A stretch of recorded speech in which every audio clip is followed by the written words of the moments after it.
लेकिन हमारे देश के लिए जो बागी बने, जिन्होंने अपने प्राण की आहुति देश की बलवेदी पर न्यौछावर करने का काम किया, आज देश में कहीं ओकर नाम ठिकान ना। बहुत बड़ी तकलीफ, बहुत बड़ी वेदना का दंश तो वो घड़ी झेले के भयल पंचों की जौने घड़ी अशफाकुल्लाह जैसन परिवार का सदस्य वही कलकत्ता के बगल में एगो चाय का टपरी बना के आजीविका पार्जन करे के उपाय ठान के कैसो गुमनाम का जिंदगी जिए पर लाचार भरल। लेकिन गौर करेंगे, महान है आप लोग। एक ठे वीर रस गीत जवन की बड़ी कम समय, बड़ी कम सुने के मिले ले, कहानी कौनो लामे का नहीं है, तने से मास्टर बनाए के दिया भूमिका में चल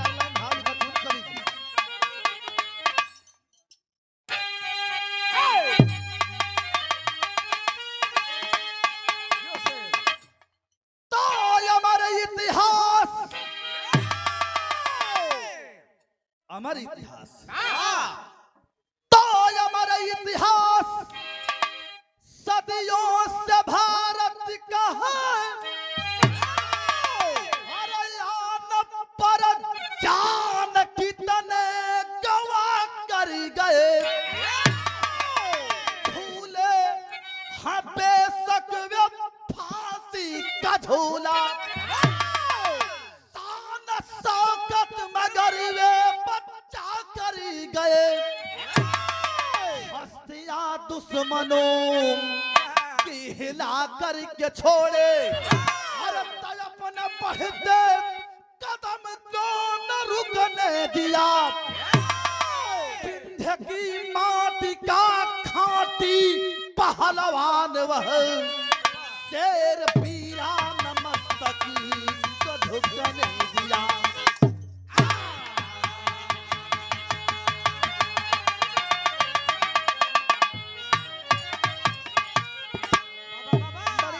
कहानी नहीं है, एमपी यूपी का बॉर्डर बतावल जाला मिर्जापुर जिला का। वही एमपी यूपी के बॉर्डर पर एगो गांव है, जो गांव का नाम है पंचो रामपुर। माई बाबू वकील साहब कहाँ भोजन ठीक ठीक जरूरी भी है, कुछ चीज जरूरी है, लेकिन दुख तो वो घड़ी बहुत बड़ा भारी भयल कि जौने समय माई बाबूजी जन्म लेवे से पहले, जन्म धरती पर मिले से पहले ही बाबूजी के 6 महीना पहले में दुनिया से साया उठ गया। आज जन्म मिला था पहलवान के देश के शेर के, अकलिया माई जी दुनिया संसार के छोड़ दे, दूध कट्टू हो गल जन्मता ये पंचो। लेकिन लोग गांव घर के आस का पास का पड़ोस का देखलन कि नहीं बड़ा बढ़िया देखे में लगत है। ए पंचो बनिया भाई अपने केहन से लगा डाला, परचून का सामान बलटहरा भाई दूध लगा डाला, और जौने समय पहलवानवा अपने जवानी में आया लोग हरी कभी जी अंतःकरण आत्मा से देखत हुआ नजारा के और लिखत हुआ का। लेकिन उससे पहले एक लाइन गजल का अंदाज का मास्टर।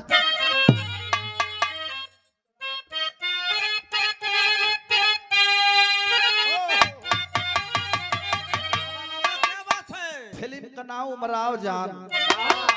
किसी आशिक ने कहा है अपनी मासूका से कि दिल चीज क्या है आप मेरी बस जान लीजिए, आज बस एक बार, ओ बस एक बार, आज बस एक बार मेरा कहा मान लीजिए।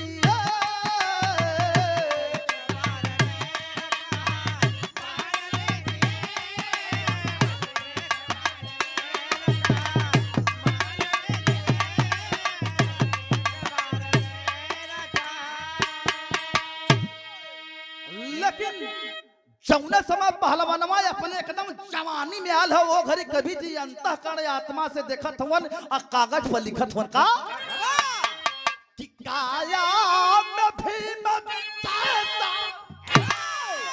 वह कुश्ती का कलाकार आज आंखें अरे आंखें बड़ी बड़ी थी अरे आंखें बड़ी बड़ी थी भवे थी बेसुमार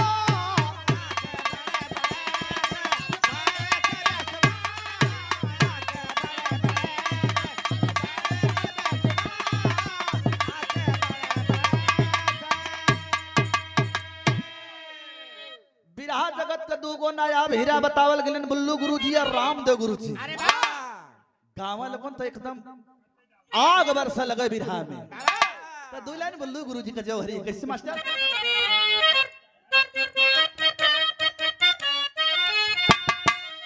मिर्जापुर जनपद अंदर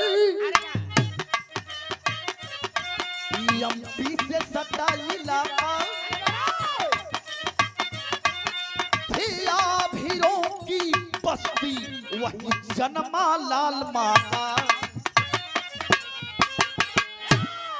खेती थी दैव भरोसे जीविका थी एक उपैया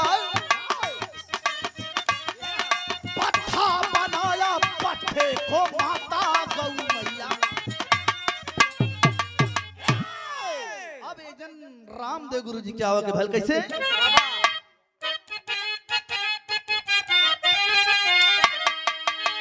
चढ़ क्या जुनून छाया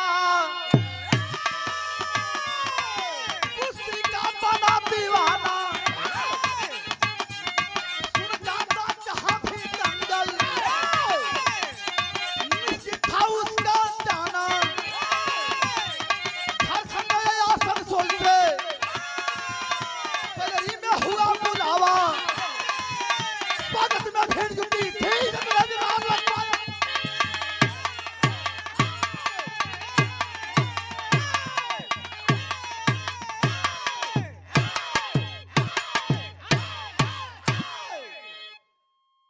तैयारी होकर बिरताई होकर तो एक किस्म का होए के चाहिए पेट पाले बदे परिवार जियावे बदे के आजमगढ़ का सोनभद्र का भदोही का मिर्जापुर का चुनार का बलिया का वही आसनसोल कोयलौरिया में नौकरी करत तुम लोगन देश से आजाद ना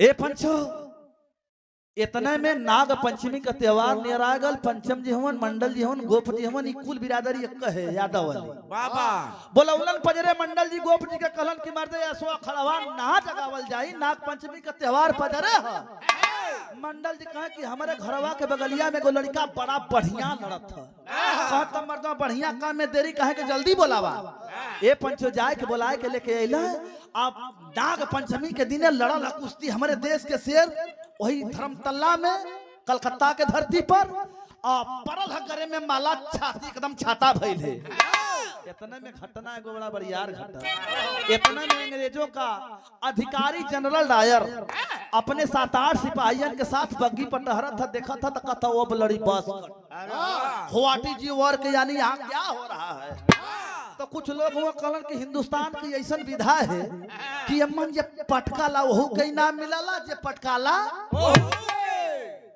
ओ माय गॉड बरोबर माल मिलेला कहीं हमारे ब्रिटिश हुकूमत के खिलाफ ये साले इंडिया वाले आवाज कहीं ना उठा दे निकलल कलश की सुनो तुम्हारे हिंदुस्तान पहलवान है और हमारे इंग्लैंड के पहलवान के बीच में कुश्ती होगी पहलवानवा चली आल घरे अखड़वा जगाए के लेकिन कौने दिने कुश्ती होई कहिया होई डेट छप गए अखबार में बिरहा में बड़ी कचाकी बड़ी मिजाज रंगीन तर्ज लगल कैसे मास्टर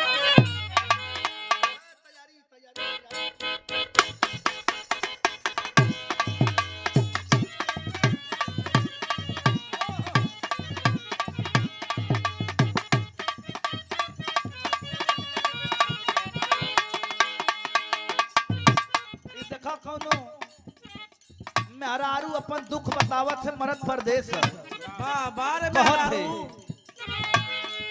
अब रहल न जाता अकेला है। अब रहल न जाता अकेला अमन करता खेले के खेला।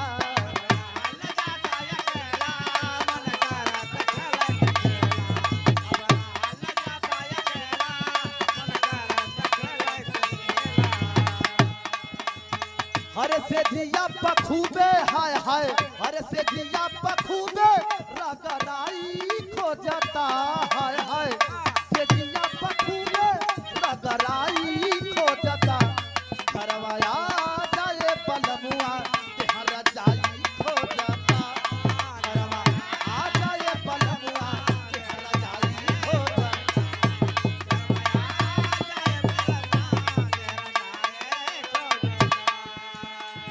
गौर करेंगे लेकिन आज भयल का पेपर में खबर छपल है लोग देखा था वही आवाम देखा था। सन 42 का रविवार आई है। सन 42 का रविवार आई पेपर में खबर छपाई।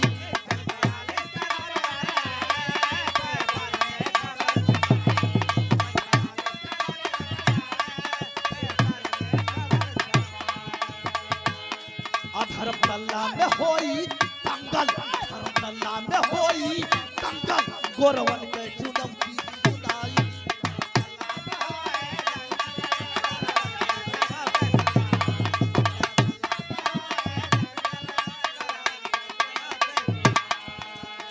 अरे माइकल से कुश्ती लोहा माइकल से कुश्ती लोहा कहीं के पड़ी हो पटकाई।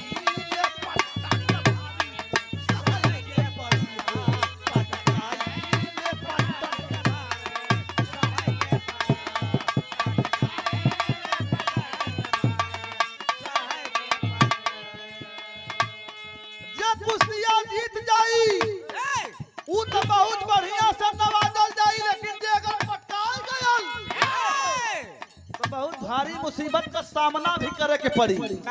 लेकिन सुनल यला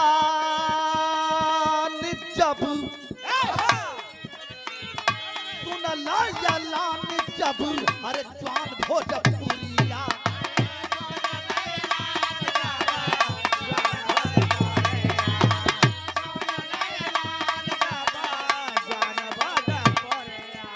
वही पीरा पहलवान के तब अरे पीरा पहलवान के तब अरे पहल खबरिया।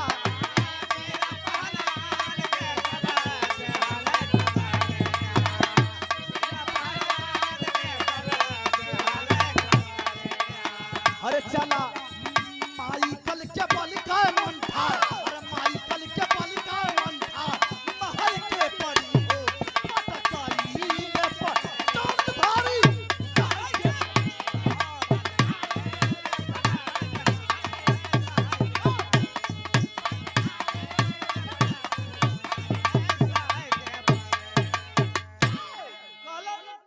ऐलान रहल पेपर में कि बहुत भारी मुसीबत आई कपारे पर। ए पंचो आज पहलवानवा अपने घरे चल गल। सन 42 के पहल के रविवार के दिन कुश्ती का घोषणा हो गई पेपर में। पहलवानवा अपने घरे है। पंचम जी मंडल जी दोनों जानी आए के पहुंचल हुआ दरवाजे पर। वही रामपुर एमपी यूपी का बॉर्डर है। ए पंचो जाए के आ दुआरी पर से कहलन की बच्ची चल देश का मान मर्यादा तोरे हाथ में पड़ गयल है। लियाए के पहुंचल हुवन। आज जवन मुगल सराय पहले रहल आज के डेट में पंडित दीनदयाल नगर भयल है। साझी का 4 बजे वाली बेला में कलकत्ता हबड़ा वाली ट्रेन ए पंचो पकड़ के जाए के है कलकत्ता में बाबा। और आदरणीय श्री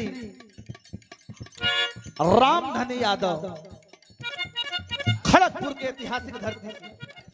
अरे गलती हो गई।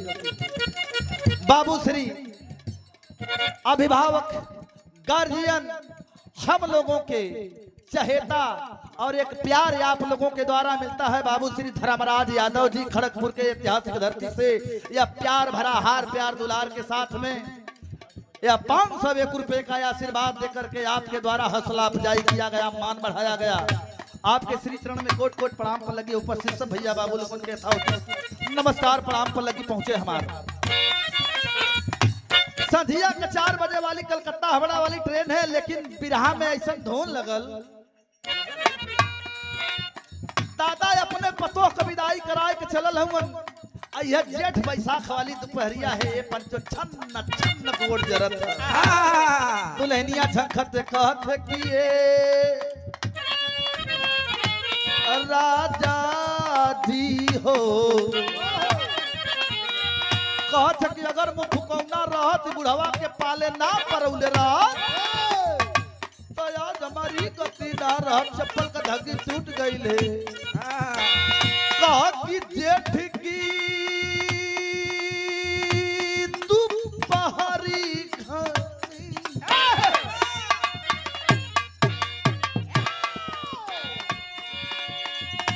जरत जमीन हो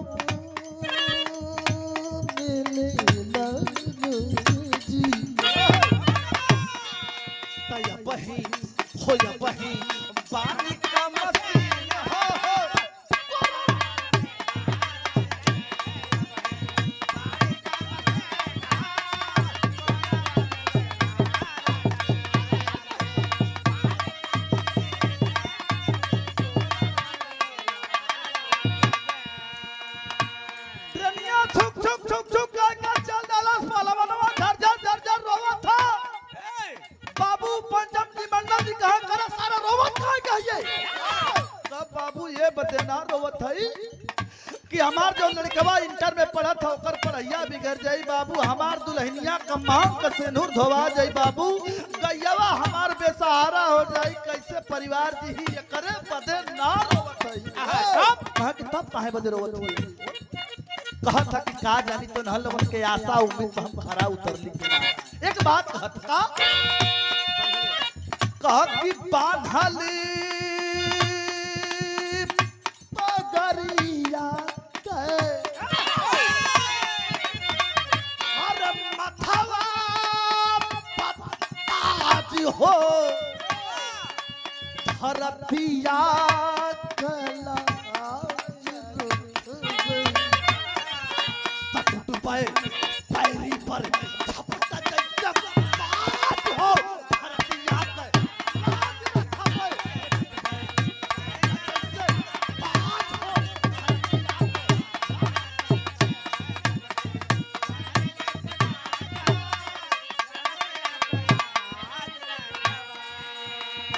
सखियन के साथ कैले ट्रेन के सफरिया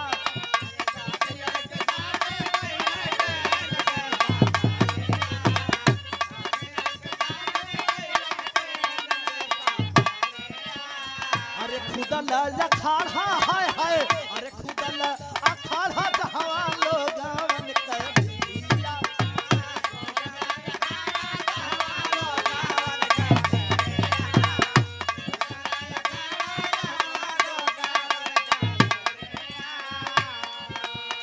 अरे पहुंचा दी गोटा जंघिया लेहले जबाज हो धरतिया के लाज रखबे टूटबे पैरी पर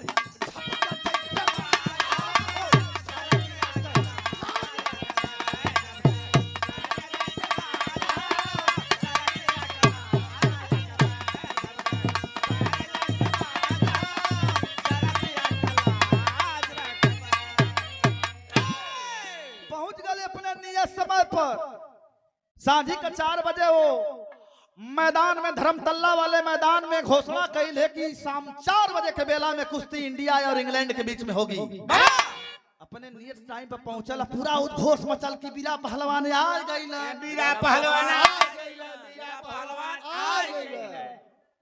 चारों तरफ से एकदम ताली का गड़गड़ाहट, पूरा शोर मचावत है कि नहीं पहलवान हमारे देश का आ गया। लेकिन तो ये पंचो बिरहा में एक लाइन तर्ज लगली बलिया के दुआबा क्षेत्र में गोड़ के बारात में गोड़ का लवंडा फाटल डंडा लेके 1.5 हाथ ऊपर उछर के 1 हाथ का घोघुत काट के और जमने समय गावाला तो ये पुरुआ का दर्द काऊ भरी जमन जो करे गीत में लहर उठे का गाई कैसे गाई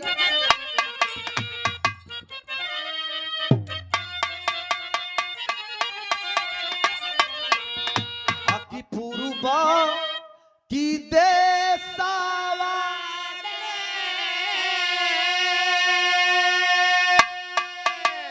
अरे अब बिकल हो चारा खावा देवर मोरा जोगी रे भाई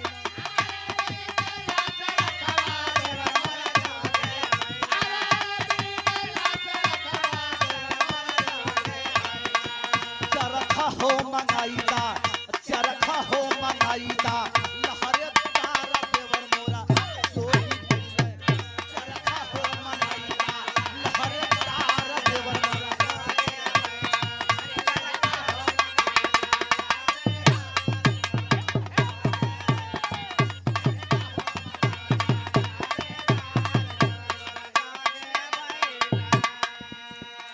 लेकिन चढ़ के अखाड़ा ऊपर अरे हाथवा मिला के तेरावा तू धरवा हाथवा मिला के तेरावा तू हाथवा मिला के अरे माई कल कटू कल भोबिया पाट तेरावा तू धरवा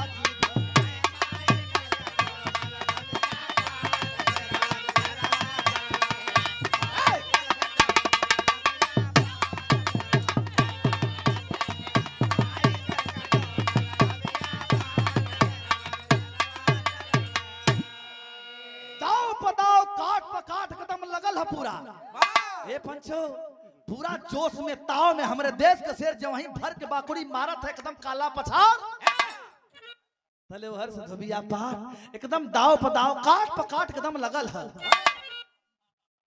इतिहास में लंबी भिसिल बच गई पढ़े लिखे विद्वान बैठे हैं सीरियस भिसिल इमरजेंसी भिसिल का उल्लेख मिलता है आप लोग विद्वान हैं ऐसा साहब हमारे बिरहा मुश्किल से 10 मिनट साहब 10 मिनट बस खाली बिरहा देखा 10 मिनट सीरियस भिसिल और इमरजेंसी भिसिल का उल्लेख मिलता है इतिहास गवाह है मगर लंबी भिसिल का उल्लेख कहीं नहीं मिलता है आकर के वह माइकल बेबी राट का जनरल आकर के कहता है कि सुनो तुम्हारा घर एमपी यूपी के बॉर्डर पे है कहे हाँ बाबू कहे परिवार में एगो बेटा है जो कि इंटरमीडिएट की पढ़ाई कर रहा है हाँ कक्का कहे कि एगो गैया है दई बरसा न तो खेती मुहे के नेवाला जाला नहीं तो वो इधर फाका है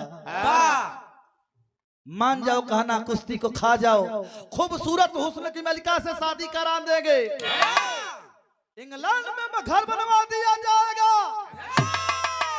माला माल हो जाओगे कलश की हम बस खाली नून रोटी खा लेकिन कुश्ती हम ना खा हे पंच बिरहा में भाव बदल गया कैसे मास्टर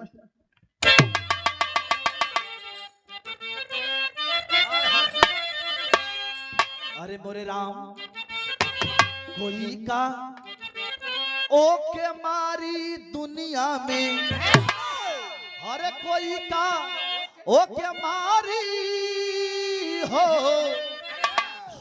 कोई का अरे वो के मारी दुनिया में रणधीर बहादुर सवर के उपहार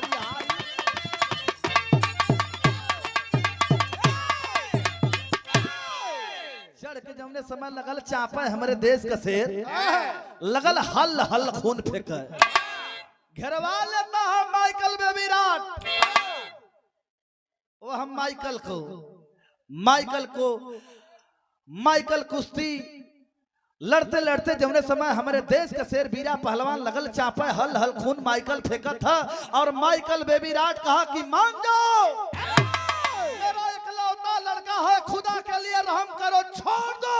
लेकिन ये पंचो जैसे भुखायल शेर को वीरान जंगल में गाय के पहुले रहा वो तेरे नोचत है एकदम।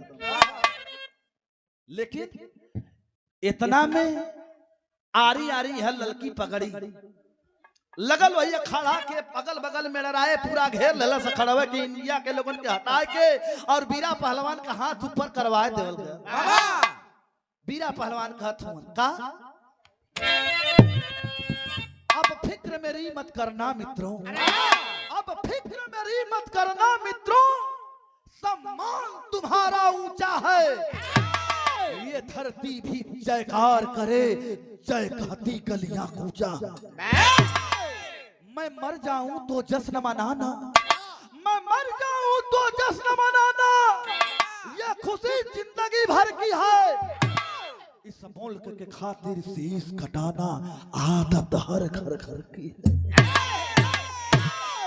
लेकिन ध्यान रहा इतना बस, लाश जलाना कर्म भूमि पर, बचे राख जो चिता पे मेरे, पहुंचा देना मेरे घर।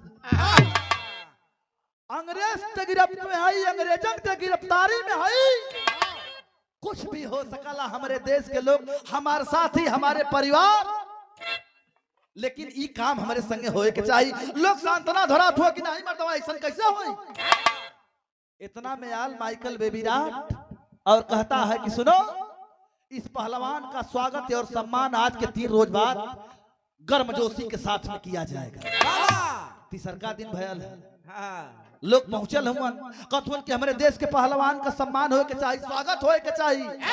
कुश्ती लड़ाई परसों, लेकिन आज ले सम्मान ना भयल। एक ऐसी व्यवस्था है आप लोगों की, क्या सुनो, तुम लोगों की उग्रता को देखते हुए 2 दिन और आगे बढ़ाता हूं, 5वें दिन किया जाएगा। मान जाओ ब्रिटिश सरकार के खिलाफ बगावत मत करो, नहीं तो इसका अंजाम बहुत बुरा होगा। 5वां दिन का पंचम जी मंडल जी लोटा का चल लेके हुई बगल वाली रास्ता से निकलत हूं, लेकिन 5वां दिन होत का स्वागत समारोह, स्वागत और सम्मान होए वाला गर्मजोशी के साथ में। तब भाई 5वां दिन बिहने धर्म तल माया तनऊ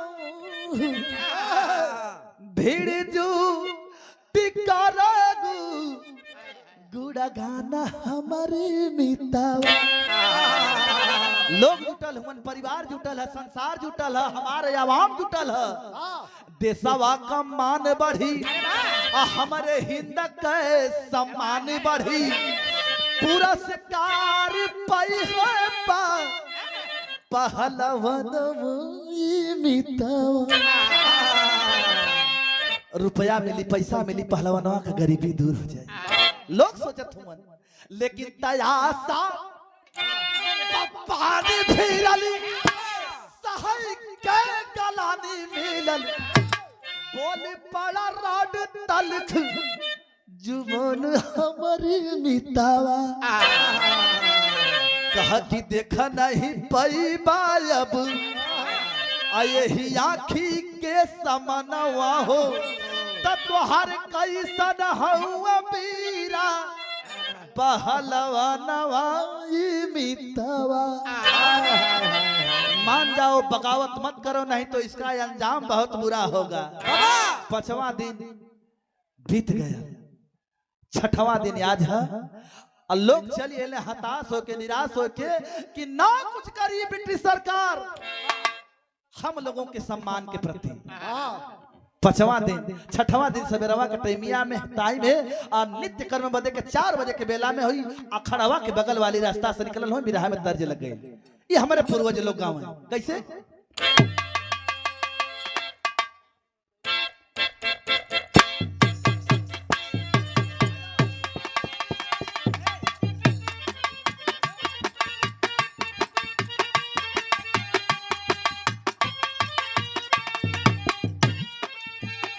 गाँव, गाँव की पिया परदेसिया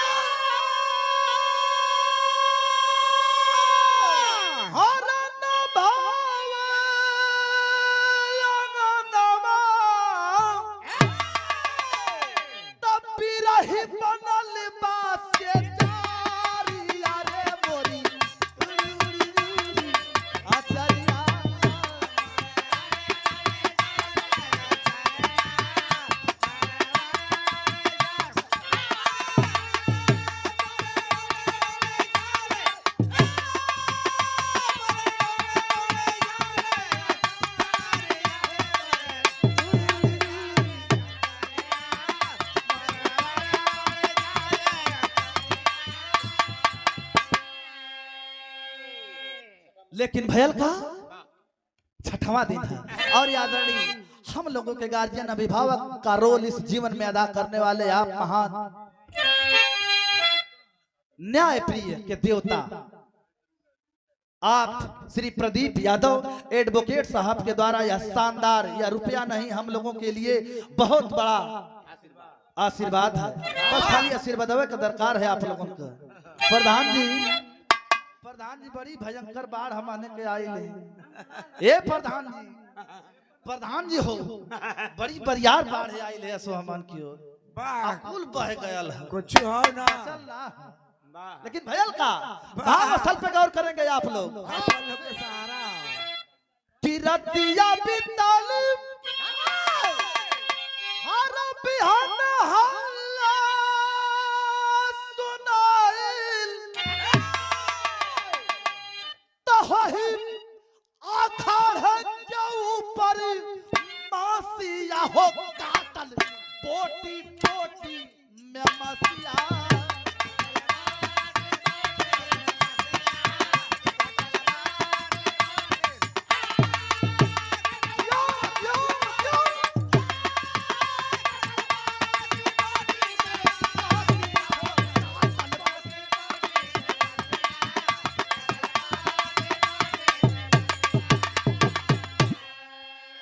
पंचम यहीर गोपरामधार मंडल रजइया में मचल खरबंद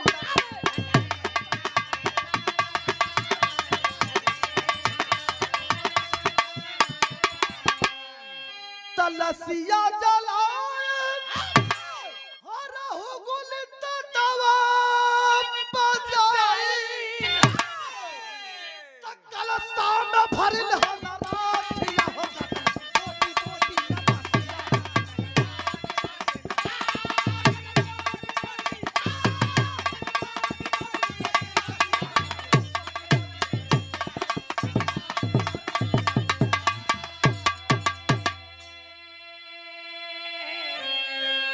स्वागत सम्मान ना भल कहा कि जाओ गर्मजोशी के साथ सम्मान करेंगे लेकिन नहीं किया। सवेरमा के टेमिया में देखत हुआ त छत बिछत लाश जौने खड़वा पर सम्मान होए वाला हो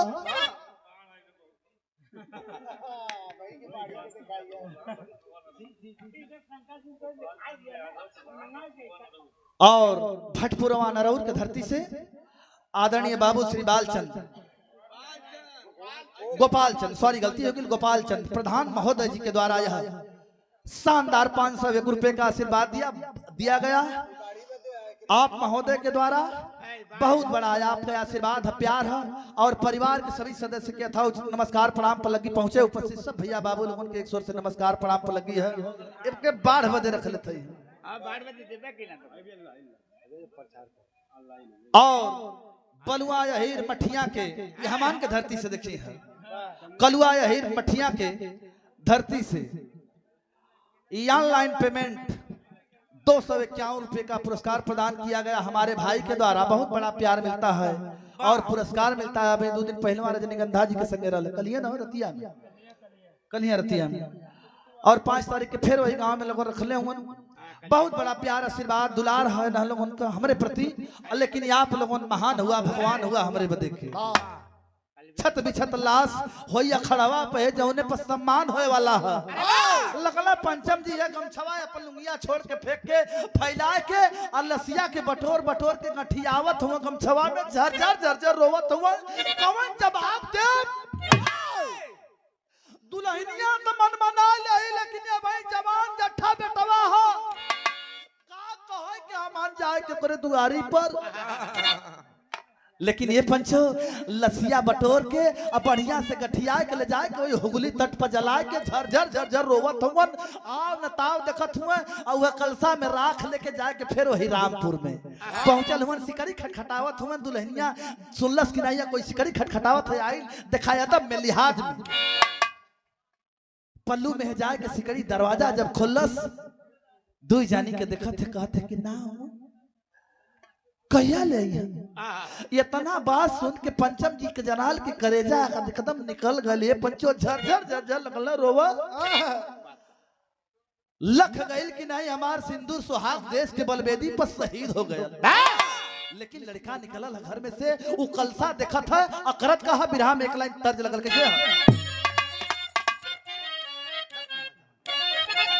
कह कि चुकाऊं बाप का बदला, चुकाऊं बाप का बदला, कसम खा या बलिंदर।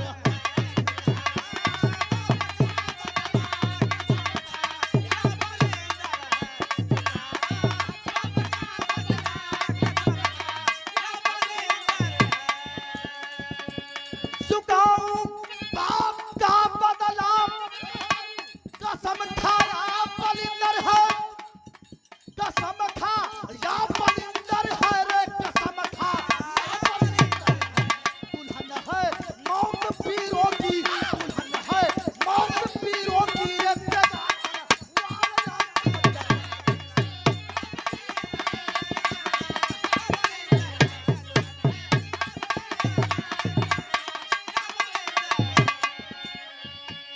निकल गयल लगल व राखी का चंदन करा, चंदन करके निकल गयल। पहुंचल कहां है?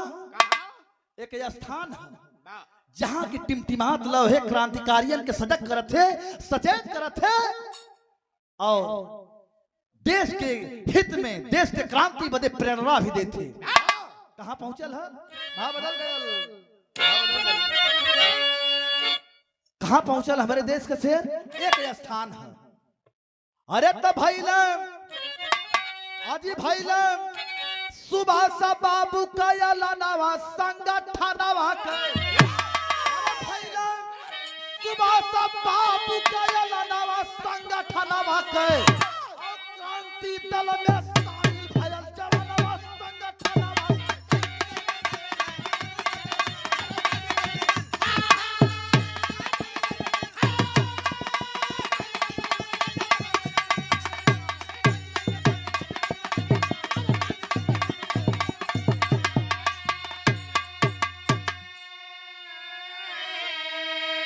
राजा बिहारी बोस में साथे हर मोहन सिंह सहयोगी हो, आजादी की बनी बटालियन क्रांति वाली टोली हो, हर क्रांति दल में शामिल भयल जवानवा संगठनवा के, और सिंगापुर जापान के दरमियान संगठन।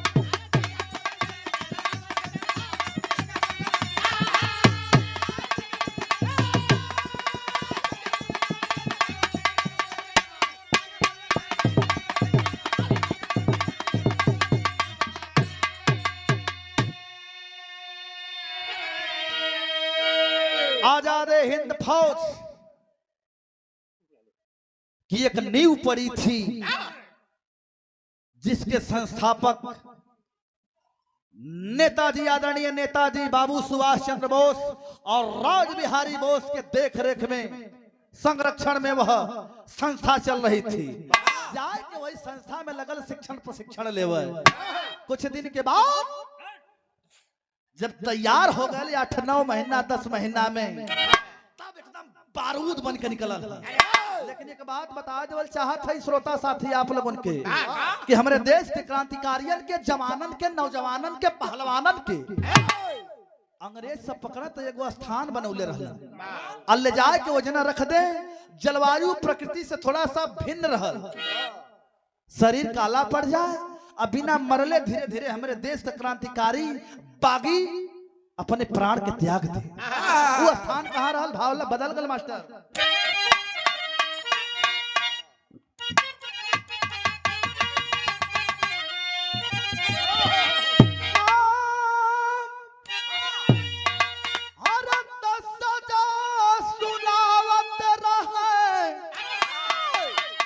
अंग्रेज काली पनिया और भारत में स्थान अंडमान निकोबार।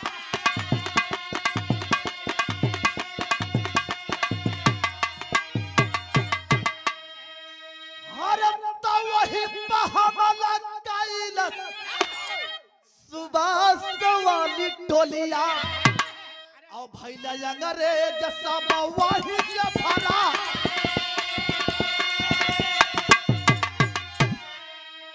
भारतया जाति का झंडा गड़ली और वही काली पनिया और भैली बलिंदर से बीरा का दीदा।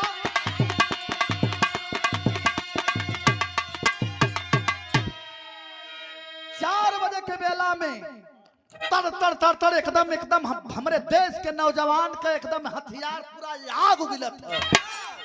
लोग भागत हुए, अंग्रेज भागत हुवन।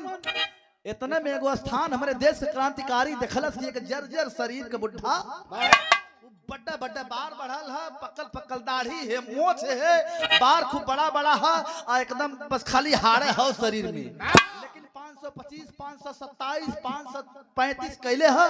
कया चाचा बहुत जल्दी भागा, ये के आजाद करावे बदे हम निकलल है। कहे बच्ची बुढ़वा, कहे बच्ची बच्ची रे तोरे बतिन बड़ा जानी आइला, बड़ा जानी गईला। खुदीराम बोस आजादे जैसे जैसे तमाम क्रांतिकारी मिट गए, मर गए देश के लिए, लेकिन आज तक धरती करा रही है, कोई आजाद कराने वाला नहीं है। कनाए कक्का मानव ना बड़ी भारी दिल में आग लगल है। कहे बच्ची कहाँ घर है? कहा कि बाबू घर दुआरे घर मत पूछा, बहुत जल्दी हटा, लाइन क्लियर करा, हमके आगे बढ़ा दा। कहा कि ये बच्ची तोरे ले बढ़िया बढ़िया के देखली मान जो, अगर होबो करी तो तोरे ले बढ़िया हमार बेटवा होई। हमके अगर हमार नाम सुन लेबे ना तो आगे से गीला पाछे से पीला हो जाए। कहा क्या हुआ बता सकला? बुढ़वा बतावा था 4 बजे के बेला में। का तब पूछा ला बलिंदर चाचा परिचय बतावा।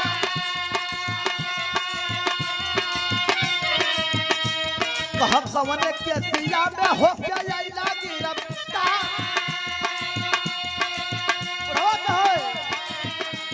कहा लड़ली अखाड़ा धर्म तल्ला माया तना,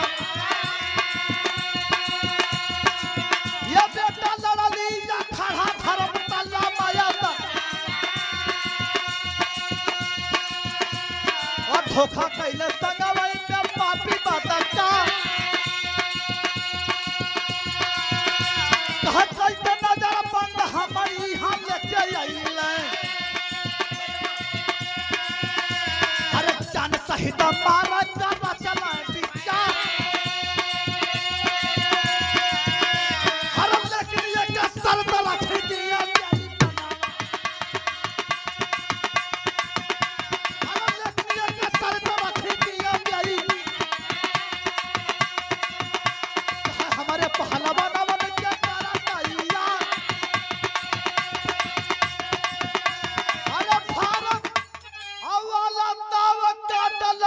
बतावे अंग्रेजी पट्ठा जो रहे 2-4 बोला।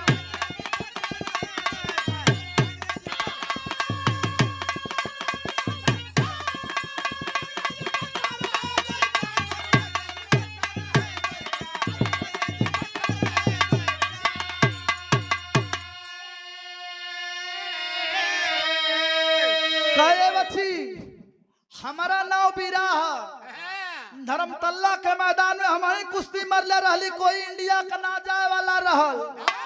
कहा कि जब तू बीरा पहलवान हुआ और आदरणीय गार्जियन अभिभावक जनप्रिय आदरणीय श्री ब्रिजलाल यादव प्रधान महोदय जी के द्वारा यह शानदार 501 रुपए का आशीर्वाद देकर के हौसला अफजाई किया गया, मान बढ़ाया गया। प्रधान जी बड़ा दूरे से आवे के होला, लेट सवेर हो जाला, गुरु गार्जियन सबही बात क्षेत्र में तो सबही का दरस फरस लेवे में नाराज कबो मत होइया साहब, कभी आप नाराज मत होइया। ये दास पर सेवा जले जियब तले आप लोगों के चरण में बस खाली कैसो जीवन समर्पित हमारा है, आप लोगों के सेवा में ही बीत जाए। आप जानदार और शानदार जनप्रिय नेता आदरणीय श्री ब्रिजलाल यादव जी के द्वारा यह शानदार 501 रुपए का आशीर्वाद देकर के हौसला अफजाई किया गया, मान बढ़ाया गया।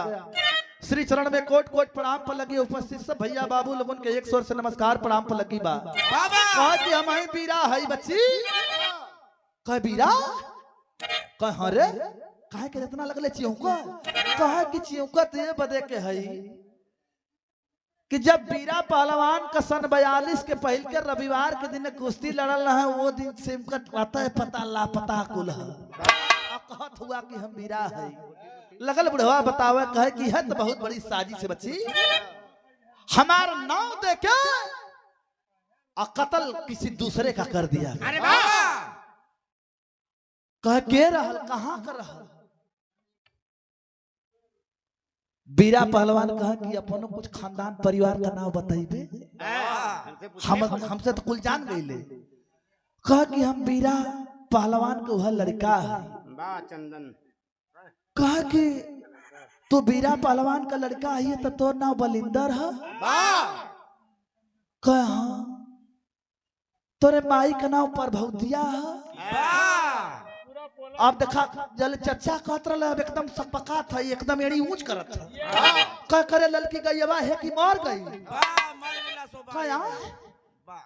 कह कि करे सो दई बरसल ना कुछ पैदा परापत भाई ले कि बढ़िया में कुल गया ला।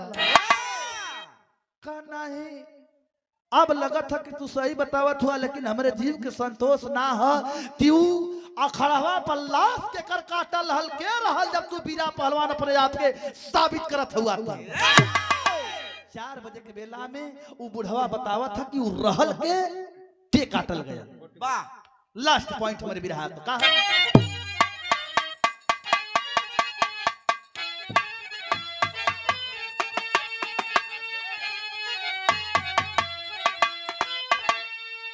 कहा कि काटल गईला ये पंचो काटल गईला, अब बोटी बोटी जस काटाले खसिया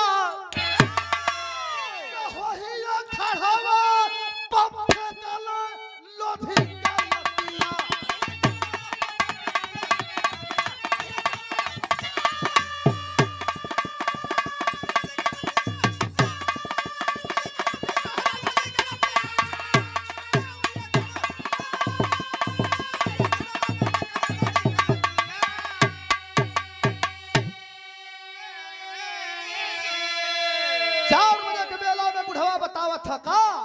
कहा कि नमक कानून तोड़ो आकर रहल सदस्य हो, और हसत फैलाव बदर चल रहस्य हो।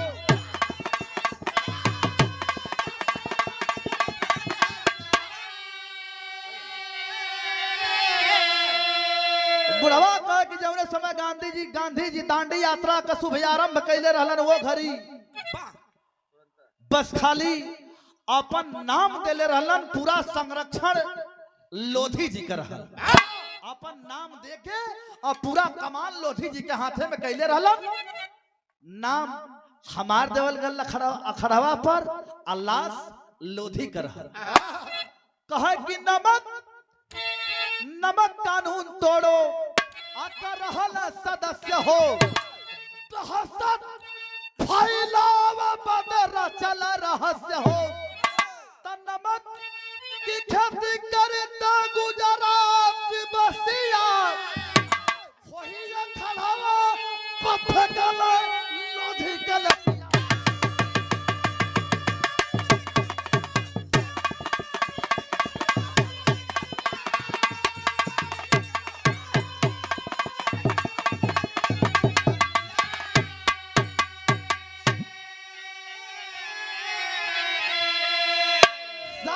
जानकारी भइल बाप बेटवा दोनों गले से गले मिलत हुआ। वो अंडमान निकोबार वाले द्वीप पे इतना में खून से लथपथ अधमरा वह जनरल उठता है और 5 मुहे का भाला लेके दोनों बाप बेटवा के शरीर के यार पार कर दलस।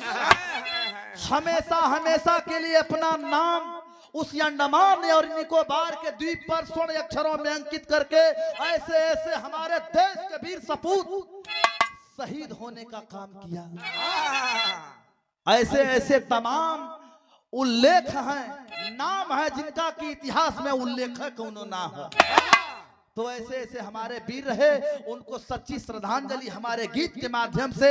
और जय हिंद, वंदे मातरम बिरहा का हमारे आखिरी बात। गुरु बिहारी गुरु गणेश देखा बिरताई कहीं बाजार में ना बिका बाबा आना ही घरे घरे पैदा होले। बड़ी भाग्यवान जो होला ओकरे जीवे मिले। तो अपने अपने गायकी का अंदाज यटकर तौर तरीका सबकर अपन अपन है। गुरु बिहारी गुरु गणेश कोनो गलती भल होई, कुछ त्रुटि होई, ओकरे बदे अपने घरे के बेटवा दास समझ के आप लोगों हमके क्षमा करिया। फिर मौका मिली तो बढ़िया से गदगद करब। गुरु बिहारी गुरु गणेश गुरु रामलाल वर पावन स्वर्ग से चंद्रिका कवि लागा गीत सुहावन। अरे कोई काओ के मारी दुनिया में कभी जई ससी लाल हा बिरहा के फूल कोई काओ के मारी